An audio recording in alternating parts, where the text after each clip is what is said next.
আমার হাজবেন্ড চায় আমি ছোট কালো টিপ দেই কপালে, শুধু হাজবেন্ডের সামনে কি টিপ ব্যবহার করা যাবে? মানত করা নামাজ কি সব একসাথে পড়তে হবে নাকি সময় পেলে একটু একটু করে পড়তে হবে? আমার ছেলের বয়স প্রায় 2 মাস, ছেলের পেশাব গায়ে কাপড়ে লাগে, এই অবস্থায় নামাজ কিভাবে পড়বো? ফরজ গোসল করার পর কাপড় ধোয়ার সময় শরীরের কাপড়ের পানি পড়লে কি আবার গোসল করতে হবে? আমার ব্যাংক অ্যাকাউন্ট থেকে কিছু সুদ জমা হয়, যেহেতু সুদ হারাম সেহেতু আমি সুদগুলো কোথায় দিতে পারি? কাজা নামাজ আদায় করার জন্য কি একামত দেওয়া লাগে? হাত কেটে গেলে হাতের কাটা অংশ না ভিজিয়ে উজু করা যাবে কিনা? প্রতিদিন চুল না ভিজিয়ে গোসল করলে কি উজু গোসল শুদ্ধ হবে? আমার ঠান্ডা জনিত সমস্যা আছে। গুল ব্যবহার করার বিধান দয়া করে জানাবেন। দাফন সম্পন্ন করার পর 3 দিন পর্যন্ত কবরে পানি দেওয়া যাবে কিনা? নামাজের সম্পূর্ণ মনোযোগী হওয়ার উপায় জানাবেন। চলুন তাহলে আমরা প্রশ্ন উত্তরের আলোকিত ভবনে প্রবেশ করি। সাইফান শেখ আপনি লিখেছেন, মানত করা নামাজ কি সব একসাথে পড়তে হবে নাকি সময় পেলে একটু একটু করে পড়তে হবে? এখন মানত আপনি কি ধরনের করেছেন?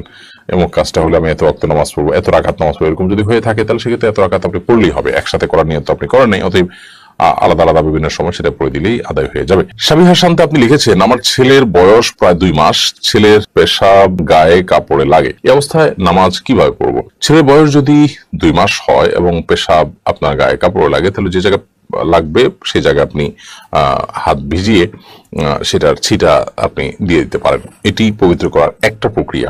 যদিও ওই যে জায়গা লেগেছে শুধুমাত্র ওই জায়গাটাকে আলতো করে ধুয়ে ফেললেও পাক হয়ে যাবে। আপনি শরীরে কোথাও লেগেছে ওই জায়গাটাকে পানি দিয়ে আপনি ধুয়ে ফেললেন, তাতেও পবিত্র হয়ে যাবে ইনশাআল্লাহ তাআলা। এইও আমান আপনি লিখেছেন, আমার ব্যাংক অ্যাকাউন্ট থেকে কিছু সুদ জমা হয়, যেহেতু সুদ হারাম সেহেতু আমি সুদগুলো কোথায় দিতে পারি? ব্যাংক অ্যাকাউন্টে যে সুদের টাকা জমা হয়েছে সেই সুদের টাকা আপনি কোনো গরিব দুঃখীকে সওয়াবের নিয়ত করা ছাড়া দান করে দিবেন। এইচএম শরীফুল ইসলাম আপনি লিখেছেন, দাফন সম্পন্ন করার পর 3 দিন পর্যন্ত কবরে পানি দেওয়া যাবে কিনা? কোনো অসুবিধা না, পানি লাগলে দিবেন। কবরের উপরে ঘাস আছে, অন্য কিছু আছে, এগুলো পানি লাগলে দিবেন। অথবা মাটি আছে, শুকনো মাটি, সেগুলো যাতে কামড়ে থাকে সেজন্য আপনি পানি দিতে পারেন, কোনো অসুবিধা নেই। পানি দিতেই হবে এমন কোনো কথাও নেই, আবার দেয়া যাবে না এমন কোনো বিষয় নেই। আলিয়া সিদ্দিকা আপনি লিখেছেন, প্রতিদিন চুল না ভিজিয়ে গোসল করলে কি উজু গোসল শুদ্ধ হবে? আমার ঠান্ডা জনিত সমস্যা আছে। প্রতিদিন গোসল করা তো ফরজ না। আপনার ফরজ গোসল যেদিন হবে সেদিন আপনাকে চুল ভেজাতে হবে, প্রয়োজনে গরম পানি দিয়ে আপনি গোসল করবেন এবং দ্রুততার সাথে শুকানোর চেষ্টা করবেন। আর যদি নর্মাল গোসল হয়, সাধারণ প্রতিদিনের যে গোসল সেটা যদি হয়, বা শুক্রবারের সুন্নত গোসল হয়, তাহলে সেক্ষেত্রে আপনার চুল ভিজাতে অসুবিধা হলে আপনি চুল না ভিজালেন, গোসল করে ফেলেন, গোসল তো হবেই, কোনো সমস্যা নেই। আর উজুর জন্য তো আর চুল ভিজানো জরুরি না, মুখ ধৌত করলেন এবং মাথার উপরে ভিজা হাত শুধু বুলিয়ে নিলেন, তাতেই তো হয়ে যাবে, মাসে করলে হয়ে যাবে। এরপর তামান্না ইসলাম আপনি লিখেছেন, গুল ব্যবহার করার বিধান দয়া করে জানাবেন। গুল ব্যবহার করা অবশ্যই গুনাহের কাজ, অবশ্যই জায়েজ নয়। তামাক সেটা আপনি মুখে দিচ্ছেন, এটা এক প্রকারের নেশা এবং মানুষের জন্য ক্ষতিকর। নানা কারণে ইসলামের দৃষ্টিকোণ থেকে এটি ব্যবহার করা জায়েজ নয়। এই অভ্যাস আমাদের ত্যাগ করা উচিত। এমডি হেলাল আহমেদ লিখেছেন, কাজা নামাজ আদায় করার জন্য কি একামত দেওয়া লাগে? কাজা নামাজ যদি আপনি কয়েকজন মিলে আদায় করেন তাহলে সেক্ষেত্রে অবশ্যই একামত দিয়ে জামাতের সাথে আদায় করবেন। নবী করিম সাল্লাল্লাহু আলাইহি ওয়াসাল্লাম জীবনে একবার ফজর নামাজ কাজা হয়েছিল সফরে, সবাই ঘুমিয়ে পড়েছিলেন, ওই একবারই কাজা হওয়ার ঘটনা আমরা জানি তার নামাজ, এবং সেটি তিনি আদায় করার সময় আজান একামত দিয়ে যথারীতি সবাইকে নিয়ে জামাতে নামাজ আদায় করেছেন। আর যদি একাকী হয় তাহলে সেক্ষেত্রে আপনি আপনার মতো আদায় করবেন। শায়লা নাহার আপনি লিখেছেন, মহিলার কি মিডিয়াম শব্দ করে কোরআন তেলাওয়াত করতে পারবে? তাতে কি পাপ হবে? যদি গায়রে মাহরাম কারোর কানে আওয়াজ যাওয়ার আশঙ্কা না থাকে, আপনি আপনার বাসায় আছেন, কক্ষে আছেন, আপনি উচ্চস্বরে তেলাওয়াত করতে পারেন, কোনো অসুবিধা নেই। আপনার আওয়াজটা গায়রে মাহরামের কানে না পৌঁছালেই হলো, আপনি উচ্চস্বরে তেলাওয়াত করতে কোনো এই দৃষ্টিকোণ থেকে বিধিনিষেধ নেই। সায়রা মাহবুব আপনি লিখেছেন, কেউ কেউ বলেন নবীজি নাকি রাত দুধ পান করেননি, রাতে নাকি দুধ পান করা যাবে না, এই কথাটা কি সঠিক? না, কোরআন হাদিসে এরকম কোনো কথা আছে বলে আমার জানা নাই যে রাতে দুধ পান করা যাবে না, দিনে পান করতে হবে। দুধ হালাল জিনিস, রাতে দিনে যে কোনো সময় আপনি পান করতে পারেন। এর জন্য স্বাস্থ্যগত কোনো বিশেষ নির্দেশনা থাকে, এটা ভিন্ন বিষয়।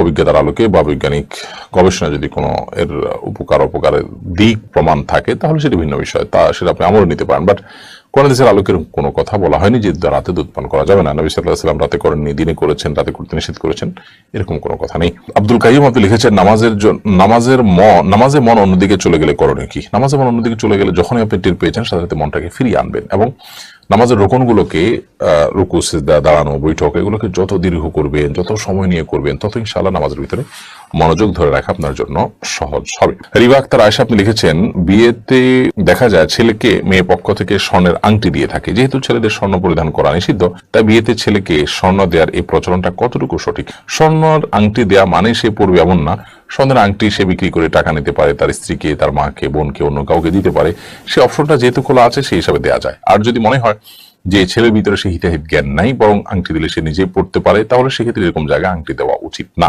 সেখানে এই উপহার দেওয়া থেকে বিরত থাকতে হবে। আমার দেশে বেশিরভাগ মানুষেরই এই হিতাহিত জ্ঞান না থাকার কারণে এটা দেয়া থেকে বিরত থাকা উচিত। আর যদি এমন হয় যে না ছেলে পড়বে না, বা তাকে জানিয়ে দেওয়া যায় যেটা তোমার জন্য পড়া নিষিদ্ধ, সেটা দৃষ্টিকোণ থেকে তোমাকে উপহার দিলাম, তুমি অন্য কিছু বা অন্য কাউকে দিও অথবা কিছু করো, সেটা বেটার। কিন্তু এগুলো বলা বলে আসলে করা হয়ে ওঠে না, বা এটা বলাটা নানা দিক থেকে জটিলতা তৈরি করে। এই জন্য সে এই স্বর্ণের আংটি ব্যবহার করে হারামে লিপ্ত হতে পারে, সে আশঙ্কা থাকলে বিকল্প কোনো পথ দেখা উচিত উপহার দেওয়ার জন্য। মোহাম্মদ নাজির হোসেন লিখেছেন, ফরজ গোসল করার পর কাপড় ধোয়ার সময় শরীরের কাপড়ের পানি পড়লে কি আবার গোসল করতে হবে? ফরজ গোসল করার পর কাপড় ধোয়ার সময় যদি পানি ছিটে এসে কাপড়ে লাগে কোনো অসুবিধা নেই, তার জন্য আলাদা গোসল করতে হবে না। যদি নাপাক কাপড় এবং নাপাক কাপড়ের নাপাকির অংশ এসে লাগে তাহলে শুধুমাত্র পায়ের অংশ ধুয়ে ফেললেই চলবে যদি ওখানে লাগে। আর এমনিতে আপনার যে পানিটা লাগছে ছিটা এসে, সেই পানিটা কোনো নাপাক লেগে আছে এমন দেখা যাচ্ছে না, তাহলে সেক্ষেত্রে ওই পানি লাগার কারণে আপনার ওই জায়গা নাপাক হবে না। মোহাম্মদ রুবেল আপনি লিখেছেন, অসুস্থতা থেকে সুস্থতার জন্য কি আমল করবো? অসুস্থতা থেকে সুস্থতার জন্য আল্লাহ তাআলার কাছে দোয়া করতে থাকবেন, যত রকম দোয়া আছে দুরূদ পড়বেন, আল্লাহর প্রশংসা করবেন এবং স্বাভাবিকভাবে আল্লাহ তাআলার কাছে দোয়া করতে থাকবেন ইনশাআল্লাহ বিদিনিল্লাহ। এই দোয়াগুলো নিজের ভাষায় আপনি বলতে পারেন, মনে মনে আল্লাহ তাআলার কাছে নিবেদন করতে পারেন।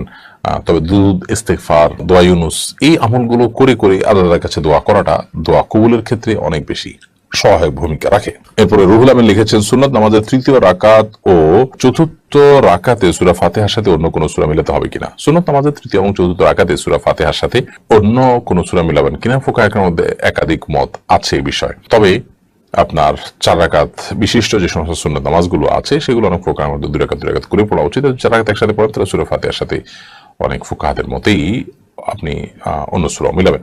ইসার ফারহান পিতুল এআরডি আপনি লিখেছেন, ইশাকের নামাজ সম্পর্কে কিছু বলুন। সূর্য ওঠার 20-25 মিনিট পর যে নামাজ পড়া হয় এটাকে ইশাকের নামাজ বলা হয়, এবং এই নামাজ যদি কেউ পড়েন, বিশেষ করে ফজরের পর আপন জায়গায় বসে জিকির আজকার করতে করতে অপেক্ষা করে তারপরে নামাজ যদি পড়েন, তাহলে সেক্ষেত্রে এর মাধ্যমে আল্লাহ রাব্বুল আলামিন একটি কবুল ওমরার সওয়াব দান করবেন। অনেক ফজিলতপূর্ণ একটি বিষয়। শুভ আহমেদ অবাক এআরডি থেকে আপনি লিখেছেন, নামাজে সম্পূর্ণ মনোযোগী হওয়ার উপায় জানাবেন, উপকৃত হব। নামাজে পরিপূর্ণভাবে মনোযোগের জন্য প্রথমত নামাজের যথেষ্ট আগে থেকে অন্য সব বিষয় থেকে আপনি ফারিক হয়ে নামাজের জন্য ফ্রি হয়ে যান। সকল ব্যস্ততা থেকে ফ্রি হয়ে মসজিদে আগেভাগে চলে আসেন, একটু বসেন, অপেক্ষা করেন নামাজের জন্য। এবং দ্বিতীয়ত হলো, নামাজে যে দোয়া সূরা কেরাত গুলো পড়ছেন সেগুলোর অর্থটা একটু বোঝার চেষ্টা করুন এবং সেগুলো মনে মনে চিন্তা করার চেষ্টা করুন। তৃতীয়ত, নামাজের যে রোকনগুলো আছে সেই রোকনগুলোকে যতটুকু সম্ভব একটু লম্বা সময় নিয়ে ধীরে ধীরে ধীরে ধীরে করার চেষ্টা করুন, তাহলে ইনশাআল্লাহ নামাজের ভিতরে মনোযোগ আসবে, আল্লাহ চাইন তো। মোহাম্মদ নাজিমুদ্দিন লিখেছেন, হাত কেটে গেলে হাতের কাটা অংশ না ভিজিয়ে ওযু করা যাবে কিনা? হাতের কোথাও কেটে গেছে, পায়ের কোথাও কেটে গেছে, তাহলে যে জায়গা কেটে গেছে ওই জায়গাটা আপনি ব্যান্ডেজ দিয়ে রেখেছেন, তাহলে অন্য জায়গা ধোবেন, জাস্ট ব্যান্ডেজের উপর দিয়ে ভেজা হাত মুছে নেবেন, তাতে হয়ে যাবে। আর যদি ব্যান্ডেজ দেওয়া না থাকে, খোলা থাকে, তাহলে সেক্ষেত্রে ওখানে পানি লাগলে যেতে অসুবিধা হবে, অতএব তার বাইরের অন্যান্য সব জায়গাগুলো ধোবেন, জাস্ট ওই জায়গাটায় আলতাভাবে আপনি রাখবেন এবং সম্ভব হলে তার উপর দিয়ে ভেজা হাত বুলিয়ে নেবেন। জাস্ট এতটুকু ভিজা হাতকে ঝেড়ে তারপর একটু বুলিয়ে নেবেন, ইনশাআল্লাহ একটু যথেষ্ট হবে।